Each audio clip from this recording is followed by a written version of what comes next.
বিসমিল্লাহির রহমানির রহিম।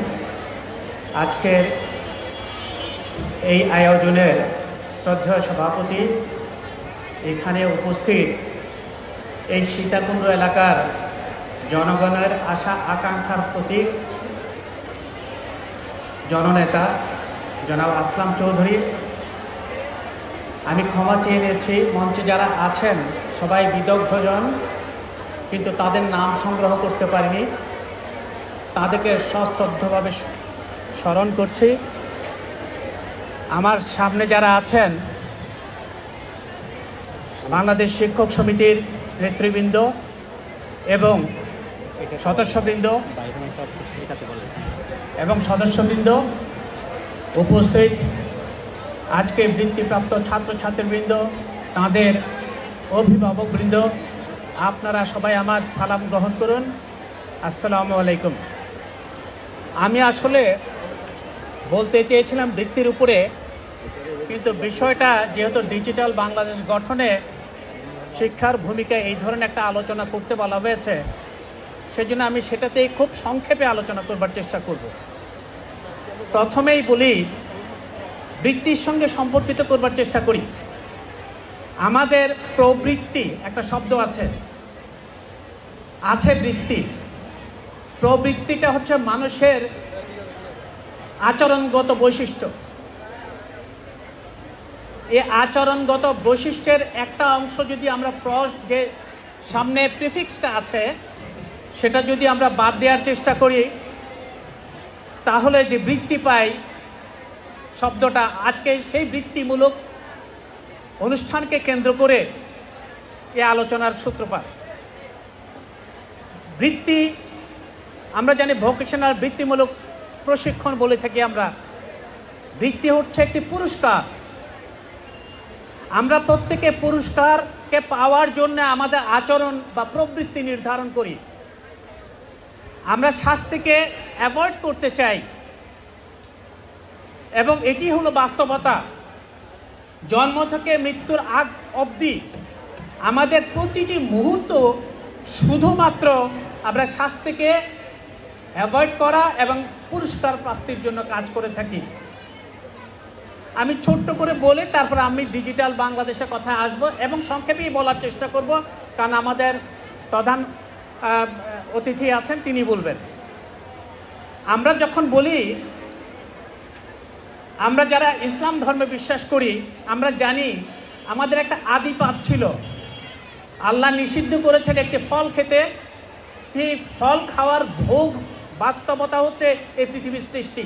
এটি একটি শাস্তি, কিন্তু এই শাস্তির সঙ্গে সঙ্গে তিনি বললেন যে এই শাস্তি আমরা জন্য পৃথিবীতে এসেছি, কিন্তু এই শাস্তিকে আমরা পুরস্কারে রূপান্তরিত করতে পারি। সেই পুরস্কারে রূপান্তরিত করতে পারি কিভাবে?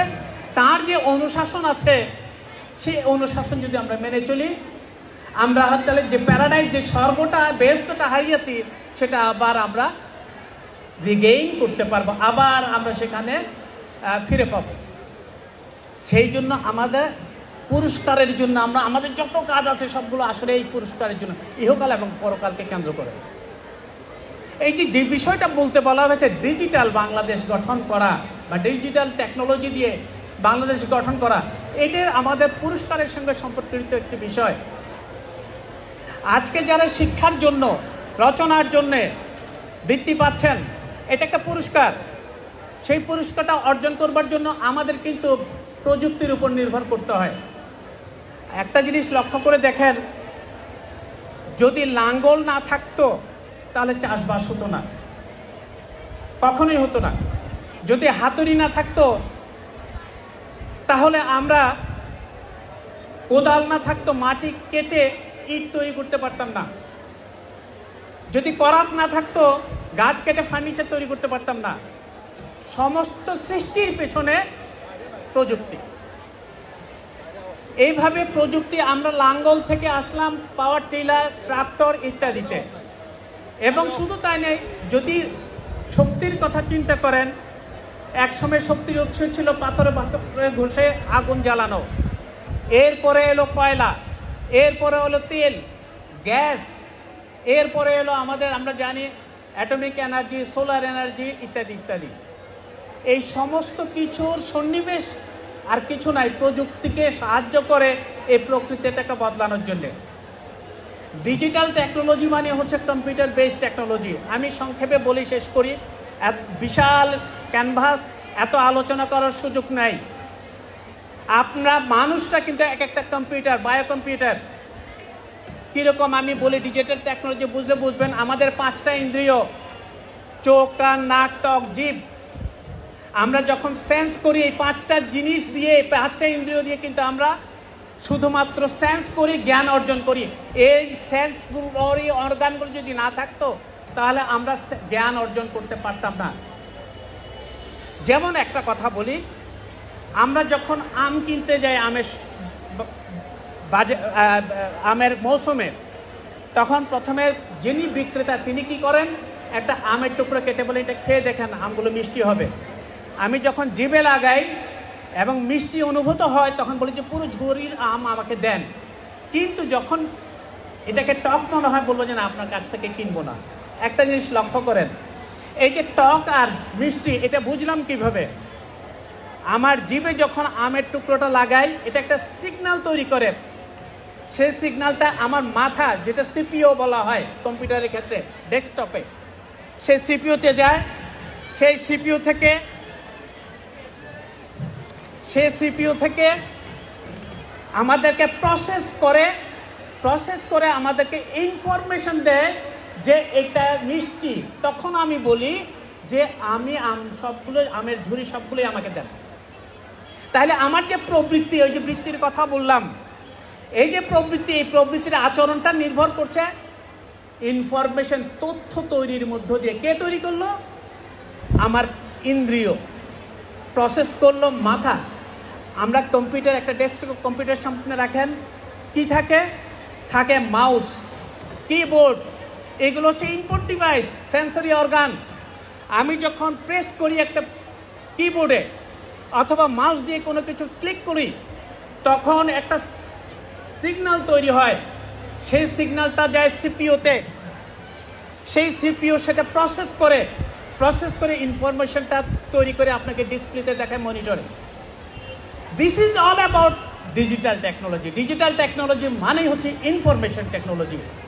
আমরা প্রতি মুহূর্তে ইনফরমেশনের উপরে ডিপেন্ডেন্ট। গাড়ি চালাচ্ছেন আপনি, লাল বাতি জ্বলে উঠলো, লাল বাতি হচ্ছে ডেটা। কিন্তু যখনই তার মিনিং অ্যাড করলেন যে আমাকে থামতে বলা হচ্ছে, সেটা হচ্ছে ইনফরমেশন। লালের অনেক অর্থ হতে পারে। এই জুলাই গণ অভ্যুত্থানে আমরা লাল করেছিলাম আমাদের প্রোফাইল, অনেকেই যারা ফেসবুকিং করেন, এটার একটা অর্থ আছে। সুতরাং অর্থ যোগ যখন করবেন কোনো বিষয়ের সঙ্গে, সেটা হচ্ছে ইনফরমেশন। মিনিং অ্যাড করতে হবে, অর্থ যোগ করতে হবে, তাহলেই সেটা ইনফরমেশন। আর আমাদের সকালে ঘুম থেকে ওঠার পরে ঘুমানোর আগ পর্যন্ত যত কিছুই করি সব ইনফরমেশনের উপর ভিত্তি করে করি। ইনফরমেশন না থাকলে আমরা এত কিছু করতে পারতাম না। আর এই ইনফরমেশনগুলো এখন তৈরি করে টেকনোলজিতে।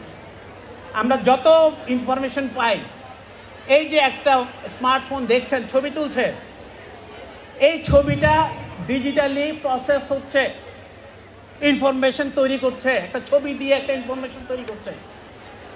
সুতরাং আসলে আমরা ইনফরমেশন টেকনোলজির যুগে আছি, এবং এই ইনফরমেশনের সঙ্গে শিক্ষার একটা সম্পর্ক আছে, বৃত্তির সম্পর্ক আছে।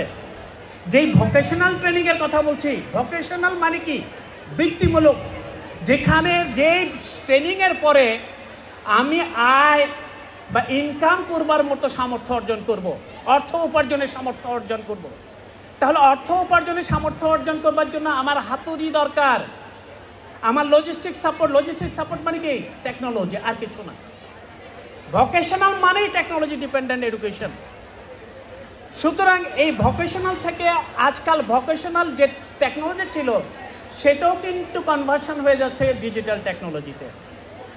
সেই জন্য ডিজিটাল টেকনোলজি, আজকে সকাল থেকে ওঠার পরে ঘুমানোর আগ পর্যন্ত কথাটা বললাম, আপনারা চিন্তা করে দেখুন, যেই জিনিসপত্র আপনারা ব্যবহার করেন, টেলিভিশন বলেন, মোবাইল ফোন বলেন, এমনিতে আপনার গাড়ি বলেন, যে গাড়িটা এখন চালানো হচ্ছে সেই গাড়ির মধ্যেও কিন্তু টেকনোলজি, কম্পিউটার ডিপেন্ডেন্ট সেন্সর আছে। সুতরাং আমাদের জীবনটা কোনো না কোনোভাবে কম্পিউটার ডিপেন্ডেন্ট হয়ে যাচ্ছে। এখন প্রশ্ন হচ্ছে শিক্ষার সঙ্গে আপনি সেটাকে রিলেট করবেন কিভাবে? শিক্ষার সঙ্গে রিলেট করার জন্য শিক্ষাটা কি আগেই বলেছি, আগে মানুষ একেবারে প্রাচীনকালে যদি আমরা যাই দেখতাম যে পাথরে ঘষে ঘষে আগুন জ্বালানো হচ্ছে। আগুনের ব্যবহার আমরা জানতাম না। আগুন হচ্ছে পৃথিবীর প্রথম বিপ্লব। এই বিপ্লবটা আগুনের জ্বালানো যদি ভুলে যাই, চিন্তা করে দেখুন তো কি হতে পারে। রান্নাবান্না বন্ধ হয়ে যাবে, রন্ধন প্রণালী বন্ধ হয়ে যাবে, সমস্ত শিল্প বিকল হয়ে যাবে। এখানে শিল্পপতি আসলাম চৌধুরী আছেন, তার শিল্প কারখানা বন্ধ হয়ে যাবে। কেন? কারণ আসলে শক্তির উৎস তো আগুন। যে বাতি জ্বলছে, চিন্তা করে যখন সারা পৃথিবীতে যদি আমরা ভুলে যাই, ইলেকট্রিসিটির ব্যবহার যদি 3 দিনের জন্যও ভুলে যাই, পুরো সভ্যতা ধসে পড়বে। The whole civilisation will just get collapse. তাহলে আমাদের জীবনটা পুরোপুরি কিন্তু প্রযুক্তি নির্ভরতার উপর। আর সেখানে আমি শিক্ষার ক্ষেত্রে প্রযুক্তি প্রয়োগ করব না, তা তো হয় না।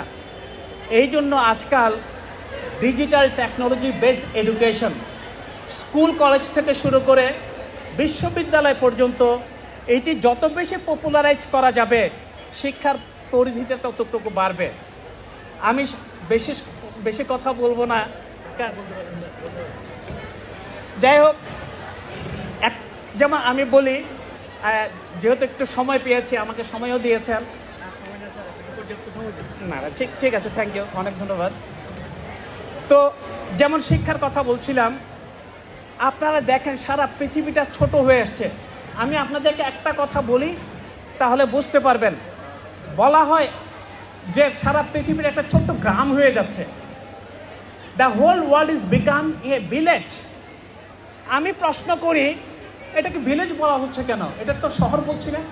The whole globe is become a global town, global city. না, একথা বলছি না, বলছে গ্লোবাল ভিলেজ হয়ে যাচ্ছে। কেন ভিলেজের কথা বলা হচ্ছে চিন্তা করেন। এর সঙ্গে প্রযুক্তির সম্পর্ক আছে। কারণ হচ্ছে একটা গ্রাম ছোট্ট, 4000-5000 লোক বাস করেন, এবং গ্রামের প্রত্যেকে মোটামুটি চেনে, ফেস টু ফেস রিলেশনশিপ আছে। কোন বাড়িতে কয়জন সদস্য সেটা বলতে পারে। কিন্তু শহরে পাশের বাড়ি, পাশের ফ্ল্যাটে তাদের আত্মীয় স্বজন কতজন, ছেলে মেয়ে কতজন, অনেকে বলতে পারেন না।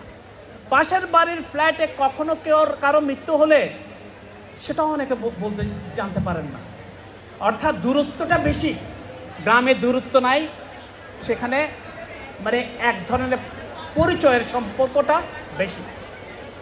তাহলে দেখেন কম্পিউটার টেকনোলজি কী করলো।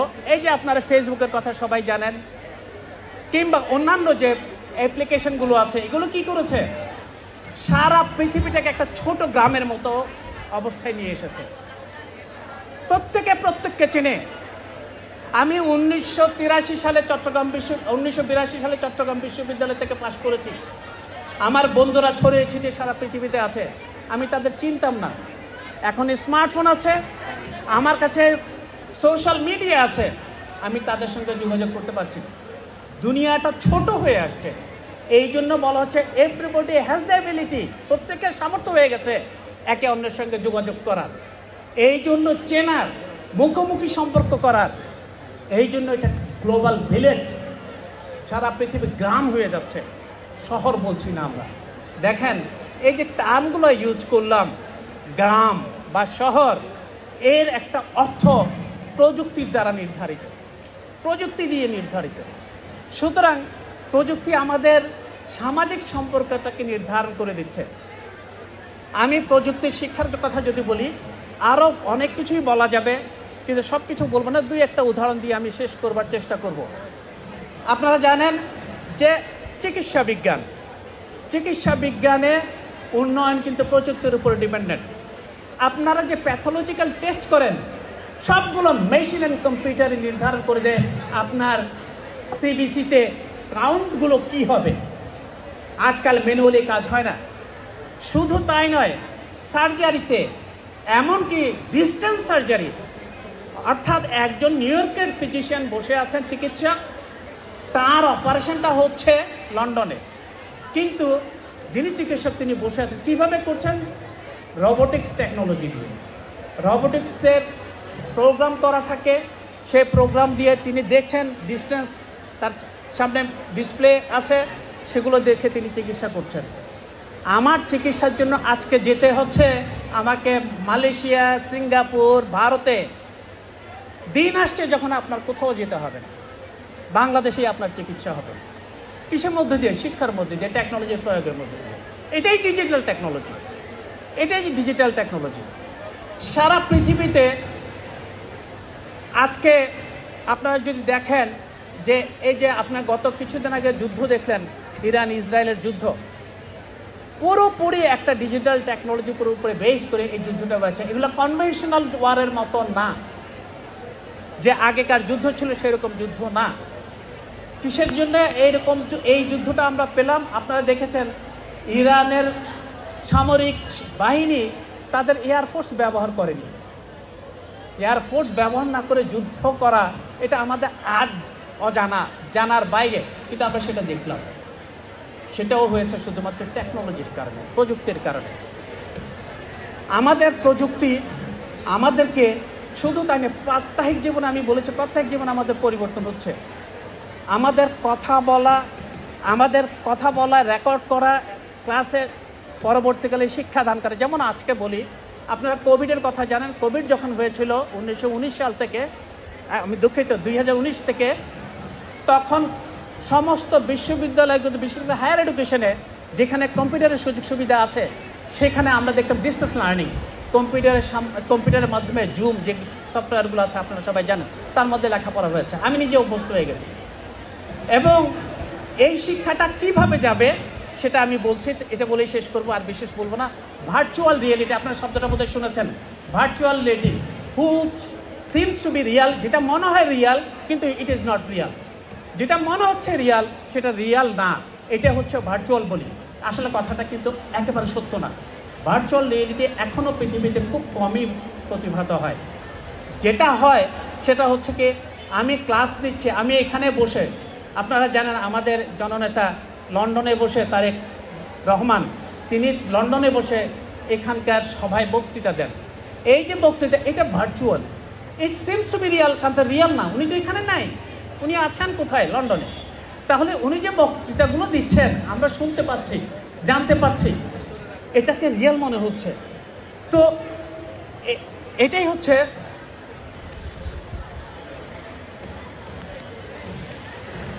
হচ্ছে বাস্তবতা। এখন ভার্চুয়াল রিয়েলিটি কিন্তু আরও ডেভেলপমেন্ট হচ্ছে। আমি বলছি যে আমরা দেশ দেখার জন্য বাইরে যাই, ভ্রমণ করতে যাই, কিন্তু ভার্চুয়াল রিয়েলিটি আসছে, আপনার হেডে একটা ক্যামেরা থাকবে, হাতের মধ্যে গ্লোভস থাকবে, আপনি এমনভাবে হাঁটা চলাফেরা করবেন মনে হবে যে আপনি লন্ডনের রাস্তার মধ্যে দিয়ে হাঁটছেন। এটাকে অনেক সময় সিমুলেশন টেকনোলজি বলা হয়। এই টেকনোলজির সামনে চলে আসবে। আপনার ক্লাসরুম, আজকে যে ক্লাসরুম আছে, ক্লাসরুম শেষ হয়ে যাবে, আর থাকবে না। আপনার সবগুলো মানুষ, কম্পিউটার মানুষের সঙ্গে যোগাযোগ হবে। সেরকম একটা সোসাইটি হবে যেটাকে আমরা বলি পেপারলেস সোসাইটি। কাগজ কলম থাকবে না, আপনার কাছে একটা ট্যাব থাকবে, পাতা উল্টাবেন, ট্যাবের মধ্য দিয়ে লেখাপড়া করবেন, লিখবেন ট্যাবে, কম্পিউটারে রেকর্ড হয়ে যাবে, সেখানে ইভালুয়েট করবে কম্পিউটার। হয়তো টিচারও ঠিক মতো থাকবেন না। তো এইরকম একটা সমাজ যখন আসবে, আপনাদেরকে তো সেরকম প্রস্তুতি নিতে হবে। যাই হোক, আমি শেষ করছি এই